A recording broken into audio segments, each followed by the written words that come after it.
राधे राधे दोस्तों, आज की इस वीडियो में हम जानेंगे एबीएस और ईबीएस में क्या अंतर है, ये दोनों कैसे काम करते हैं और ईवीज तथा आधुनिक ईवीज में कौन सा सिस्टम ज्यादा बेहतर माना जाता है।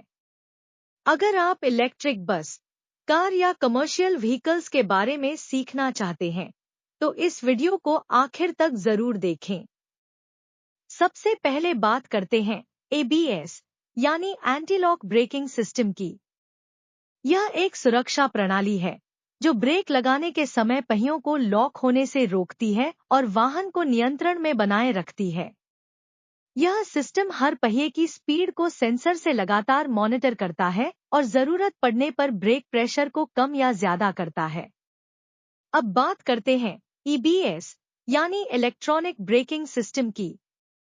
यह एक एडवांस ब्रेकिंग सिस्टम है जो इलेक्ट्रॉनिक तरीके से ब्रेकिंग को कंट्रोल करता है और कई अन्य सुरक्षा व दक्षता सिस्टम के साथ मिलकर काम करता है।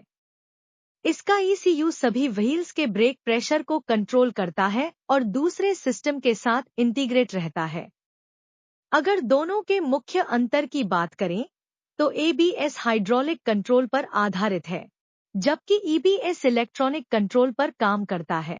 एबीएस प्रत्येक पहिए पर कंट्रोल करता है, जबकि ईबीएस सभी पहियों पर सेंट्रलाइज्ड कंट्रोल देता है। एबीएस की सिस्टम इंटीग्रेशन सीमित होती है, जबकि ईबीएस, ईसीएएस, टीसीएस और ईएससी जैसे सिस्टम के साथ काम करता है। एबीएस में सीएएन कम्युनिकेशन नहीं होता, जबकि ईबीएस में सीएएन कम्युनिकेशन उपलब्ध होता है। एबीएस पुराने वाहनों में अधिक मिलता है, जबकि ईबीएस नए ईवीज और एवीज में इस्तेमाल किया जाता है। सुरक्षा के मामले में एबीएस बेसिक है, जबकि ईबीएस ज्यादा एडवांस है। अब एबीएस के प्रमुख घटकों पर नजर डालते हैं। इसमें wheel speed sensor, hydraulic control unit यानी एचसीयू, इलेक्ट्रॉनिक कंट्रोल यूनिट यानी ईसीयू, पंप मोटर और सोलनॉइड वाल्व शामिल होते हैं।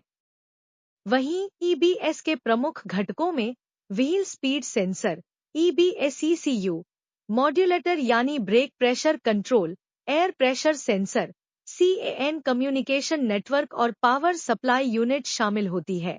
अब जानते हैं कि एबीएस कैसे काम करता है। सबसे पहले व्हील स्पीड सेंसर पहियों की गति मापता है। ईसीयू यह पहचानता है कि कहीं पहिया लॉक होने वाला तो नहीं है। इसके बाद सोलनॉइड वाल्व ब्रेक प्रेशर को कम या ज्यादा करता है। पंप मोटर ब्रेक प्रेशर को फिर से बहाल करती है और आखिर में पहिया लॉक नहीं होता, जिससे वाहन नियंत्रण में रहता है। अब ईबीएस की कार्यप्रणाली समझते हैं। सभी सेंसर अपना डेटा ईबीएस-ईसीयू को भेजते हैं। ईबीएस-ईसीयू सभी व्हील्स और लोड का विश्लेषण करता है। इसके बाद मॉड्यूलेटर इलेक्ट्रॉनिक तरीके से ब्रेक प्रेशर को नियंत्रित करता है। फिर यह ईएससी, टीसीएस और ईसीएएस जैसे सिस्टम के साथ डेटा शेयर करता है, जिससे सुरक्षित और स्मूथ ब्रेकिंग मिलती है। अगर ईवीज की बात करें तो एबीएस बेसिक सुरक्षा के लिए जरूरी है और रीजनरेटिव ब्रेकिंग के साथ इसकी इंटीग्रेशन सीमित होती है। वहीं ईबीएस एडवांस सेफ्टी और बेहतर परफॉर्मेंस देता है। रीजनरेटिव ब्रेकिंग ईएससी और टीसीएस के साथ पूरा इंटीग्रेशन देता है और भविष्य की गाड़ियों के लिए बेहतर विकल्प माना जाता है। अब अगर एवीज यानी बस और ट्रक की बात करें तो पुराने एवीज में एबीएस का उपयोग किया जाता था।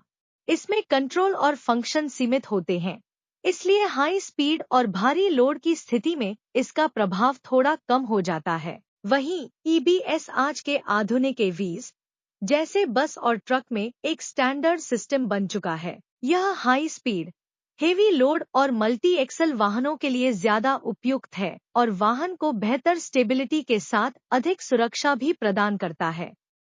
अब दोनों के फायदों पर एक नजर डालते हैं। एबीएस और ईबीएस दोनों ही व्हील लॉक होने से रोकते हैं, लेकिन स्टीयरिंग कंट्रोल, कम ब्रेकिंग डिस्टेंस और मल्टी एक्सल कंट्रोल जैसी एडवांस सुविधाएं ईबीएस में मिलती हैं। वहीं लोड डिस्ट्रीब्यूशन, अन्य सिस्टम के साथ इंटीग्रेशन और डेटा लॉगिंग व डायग्नोस्टिक्स जैसी सुविधाएं दोनों सिस्टम में उपलब्ध होती हैं।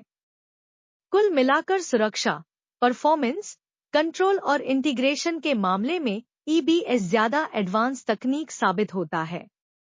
तो अब निष्कर्ष की बात करें। ABS एक बेसिक और बेहद जरूरी सुरक्षा प्रणाली है जो ब्रेक लगाते समय व्हील लॉक होने से रोकती है। वहीं EBS एक एडवांस ब्रेकिंग सिस्टम है जो ब्रेकिंग को और बेहतर बनाता है तथा दूसरे कई सिस्टम के साथ मिलकर वाहन को अधिक सुरक्षित बनाता है। इसलिए EVs और आधुनिक EVs के लिए EBS भविष्य का सही विकल्प माना जाता है। अगर आपको यह जानकारी पसंद आई हो तो वीडियो को लाइक करें, हमारे चैनल को सब्सक्राइब करें और अपने दोस्तों के साथ जरूर शेयर करें। ऐसी ही आसान भाषा में ऑटोमोबाइल की तकनीकी जानकारी पाने के लिए हमारे साथ जुड़े रहिए। धन्यवाद। राधे राधे।